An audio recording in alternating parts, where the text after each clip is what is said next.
Oke, selamat siang.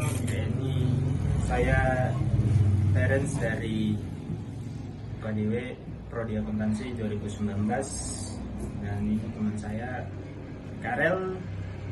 Kami akan mewawancarai narasumber kami, Bang Prima, yang bekerja sebagai wirausaha cuci sepatu yang namanya Gospa di Jalan Monjali. Hari ini kita akan ada beberapa pertanyaan terkait komunikasi bisnis yang dilaksanakan di usaha ini seperti apa. Mari kita bisa mulai, mungkin dari abang sendiri perkenalan. Halo, nama saya Prima. Saya sebagai owner di usaha cuci sepatu. Nama usahanya Gospa Sus Cleaning. Terima kasih. Baik, kita langsung mulai saja dengan pertanyaan dari kami untuk wawancara hari ini. Saya sendiri ada pertanyaan, kapan outlet ini berdiri, Pak? Oh, jadi ini dulu awalnya berdiri tahun 2020. Ini sebelum di Monjali ini pernah berdiri di jalan Solo. Tapi di tahun 2021 pindah ke Monjali sampai sekarang.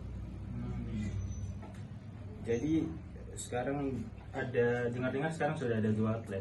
Ya, sekarang sudah ada dua toko. Yang pertama di sini di Monjali, yang kedua ada di Selokan Mataram. Peluang apa sendiri yang abang lihat sehingga abang berani untuk ambil Peluang usahanya ya. usaha ini? Peluang usahanya ini dulu karena terinspirasi dari beberapa tokoh yang udah terjun duluan di dalam bidang ini. Terus saya lihat prospek dari usaha ini tuh jelas, dan yang menjadi poin saya itu adalah dengan usaha yang berlandaskan di bidang jasa, itu prospek kita untuk ke depan dan berkembang itu menurut saya itu lebih baik. Jadi saya coba hitung-hitung dari segi pemasukan yang saya akan dapat, jenis-jenis promosi yang saya akan buat. Jadi menurut saya usaha cuci sepatu ini tidak terlalu ribet seperti usaha-usaha yang lain. Hanya membutuhkan skill dan keterampilan di bidang untuk mencuci dan mungkin treatment yang lain gitu. Kebetulan juga karena ada teman yang udah pernah terjun di dalam bisnis duluan, jadi privilege yang saya dapatkan dari teman, kemampuan saya untuk memarketingin sebuah usaha, itu yang saya gabungin untuk menjadi sebuah keyakinan saya untuk membuka bisnis ini gitu. Lalu terkait komunikasi, abang sendiri komunikasinya seperti apa untuk menjalankan usaha ini, misal dengan pelanggan, komunikasinya? Jadi mungkin bisa cerita sedikit mungkin ya. Jadi di kampus dulu itu memang ada juga yang mata kuliah yang namanya komunikasi dalam berbisnis gitu. Tapi diterapkan di dalam dunia pekerjaan itu mungkin saya di awal-awal itu masih shock gitu, masih gimana orang yang baru terjun di dalam bisnis. Jadi dari segi berkomunikasinya masih berantakan gitu. Mungkin di tahun pertama saya itu komunikasi saya itu kepada pelanggan itu masih dibilang buruk, dimana saya belum mengerti kemauan mereka apa, bagaimana berkomunikasi dengan pelanggan yang baik itu bagaimana membuat mereka itu tertarik terhadap usaha kita ini, bagaimana caranya gitu. Tapi setelah 1 tahun saya bergelut dalam bidang bisnis ini, saya mempelajari beberapa teknik untuk berkomunikasi dengan pelanggan itu bagaimana caranya. Gimana cara kita untuk membuat mereka tertarik dengan usaha kita, gimana membuat mereka merasa nyaman berkomunikasi dengan kita sebagai owner atau sebagai pekerja di usaha ini, bagaimana caranya, gimana kita caranya berkomunikasi lewat media sosial seperti membuat caption di Instagram atau membuat reels di Instagram. Jadi saya selalu berkembang untuk mencari gimana komunikasi yang baik dengan pelanggan itu gimana caranya. Tapi untuk sejauh ini saya mengedepankan rasa kenyamanan berkomunikasi dengan pelanggan, kemudian memberikan suatu metode untuk membuat mereka tertarik berkomunikasi dengan kita. Baik. Dari komunikasi itu sendiri kita tahu bahwa suatu saat komunikasi ini penting untuk bisa menarik pelanggan dan mungkin investor juga. Iya. Dan ketika saat usaha ini semakin besar, apakah abang ada rencana untuk mencari investor yang lebih banyak lagi atau?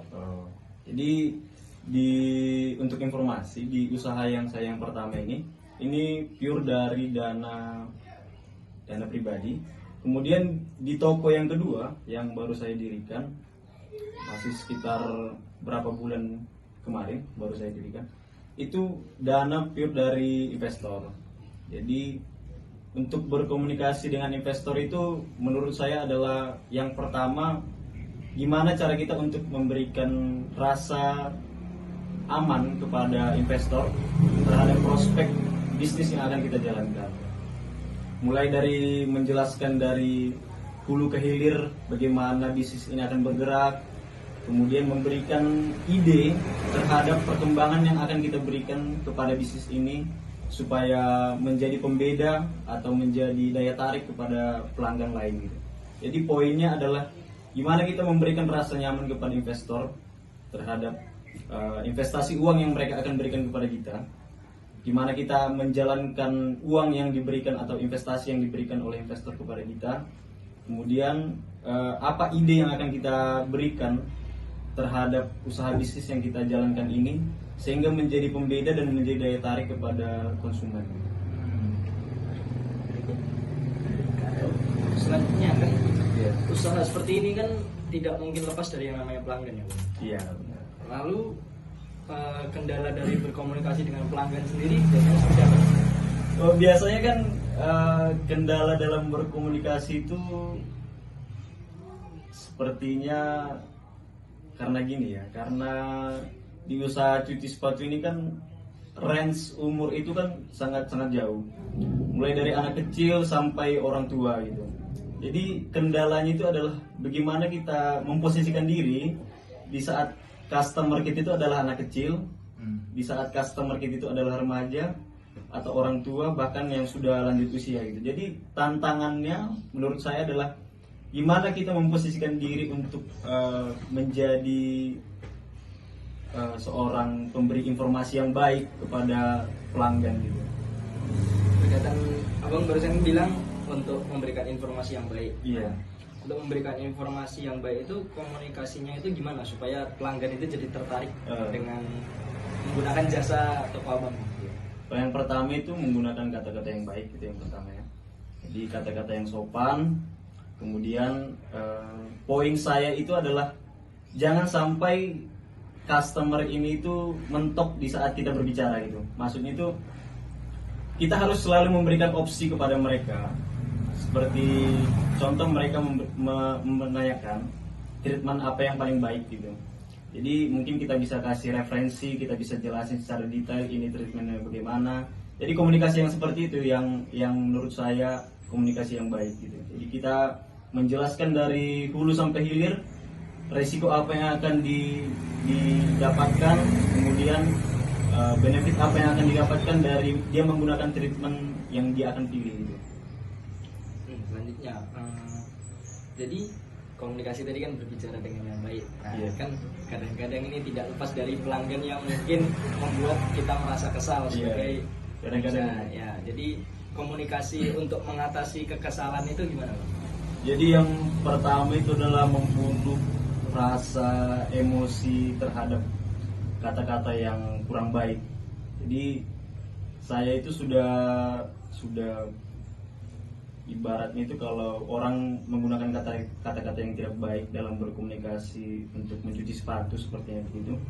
Jadi saya itu tetap akan memberikan kata-kata yang baik untuk membalas komunikasi yang diberikan oleh si pelanggan.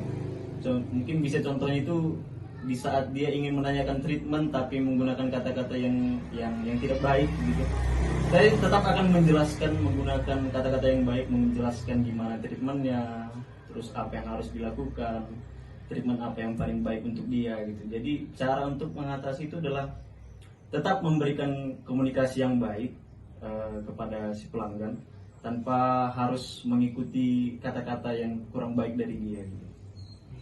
Ya, tadi kan sebelumnya saat Teren bertanya, abang bilang usaha kayak ini pasti harus mengeluarkan banyak ide. Nah, ketika abang sudah mempunyai ide nih, terus abang harus mempresentasikan toko abang ke orang-orang, misalnya dalam suatu event yang resmi. Dan Jogja ini kan terkenal juga banyak event sepatu-sepatu. Nah, ketika abang harus membagikan ide-ide abang supaya menarik pelanggan-pelanggan abang di acara tersebut, jadi bagaimana caranya supaya materinya itu dapat tersampaikan dengan baik dan pasti kan tidak mungkin lepas dari yang namanya demam panggung ya, apalagi misalnya di depan umum acara seperti itu kan pasti yang datang sangat banyak, terbuka untuk umum. Nah, bagaimana mengatasi demam panggungnya? Mengatasi demam panggung ya. Jadi di saat nanti contoh mungkin bukan hanya di event ya, bahkan presentasi di depan investor juga kadang-kadang kita merasa demam panggung juga gitu. Jadi yang pertama mengatasi rasa demam panggung itu mungkin dengan menyiapkan materi yang baik dulu, mengenali materi kita, mendalami materi kita sampai benar-benar kita paham terhadap apa yang akan kita bicarakan, terhadap apa yang akan kita sampaikan. Kemudian poinnya yang saya dapatkan adalah menyusun teori atau presentasi yang akan kita berikan kepada pendengar, bisa itu investor atau bahkan pendengar di saat ada event. Itulah menyusun teori yang harus baik, menyusun teori yang kita kuasai sampai sedalam mungkin. Jadi mengatasi rasa demam panggung itu adalah dengan kita memahami teori yang akan kita bicarakan gitu. Seperti itu.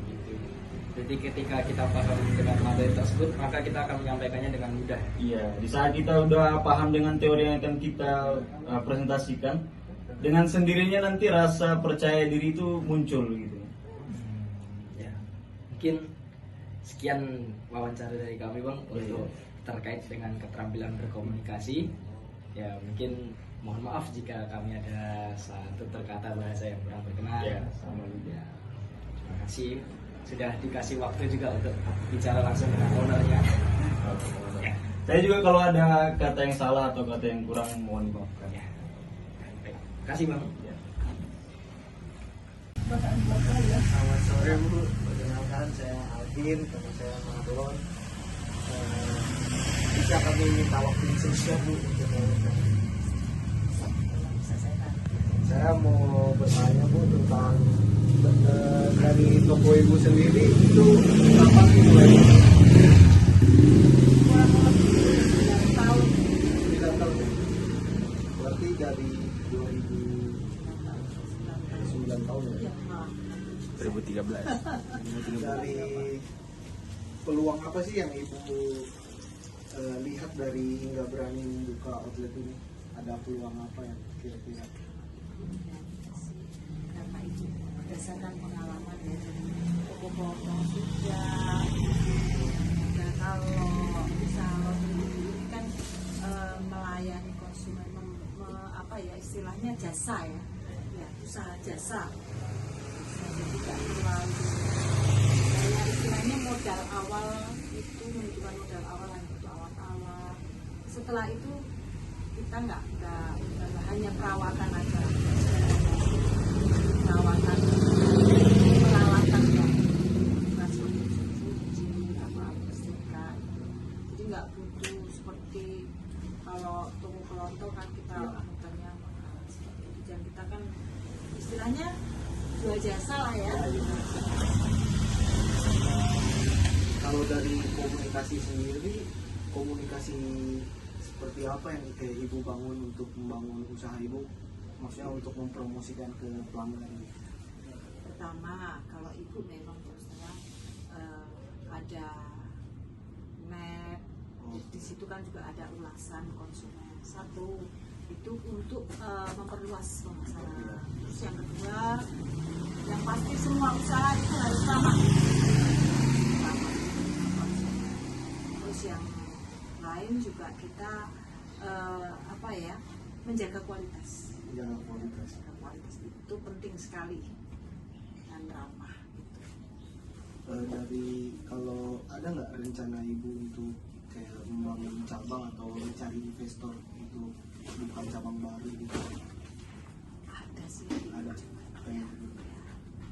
Mungkin saya pernah.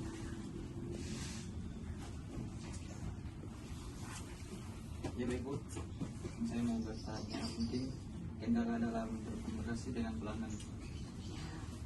Pasti ada ya kendala, pasti ada. Kadang jujur aja, kadang kita punya tenaga karyawan, kadang-kadang ada yang pekerjaannya maksimal, ada yang kalau nggak maksimal otomatis pasti ada salah satu namanya pelanggan macam-macam.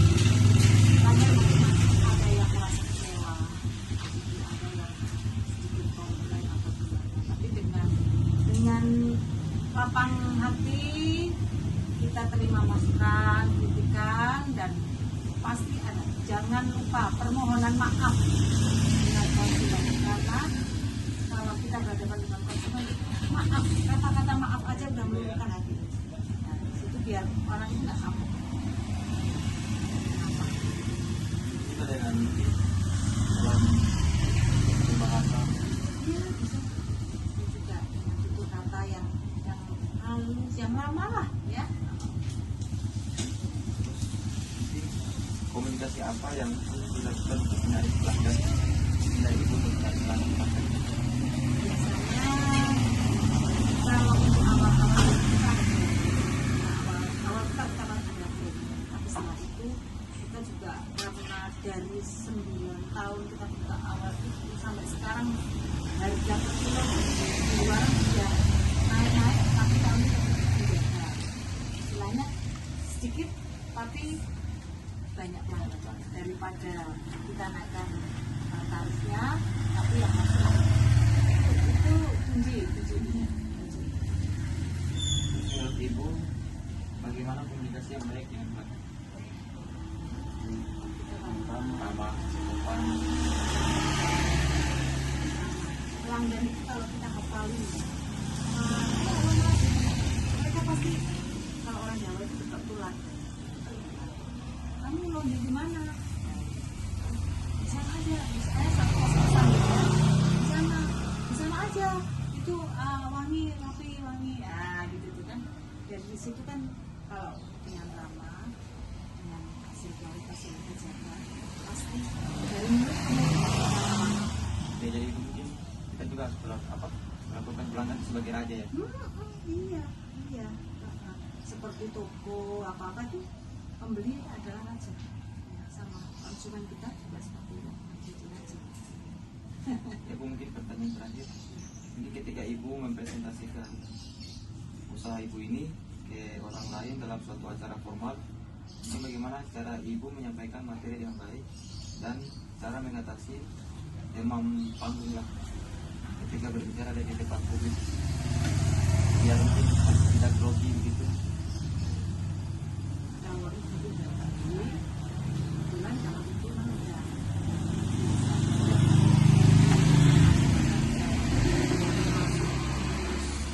udah yang harus membuka acara dalam kegiatan pertemuan maupun di kegiatan sosial.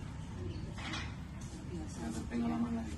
ya, hati-hati biasa. Jadi ya yang pasti segala sesuatu itu harus disiapkan. Kita acara apa kita siapkan, kata-katanya, mental. Oh ya, satu, kedewasaan itu butuh.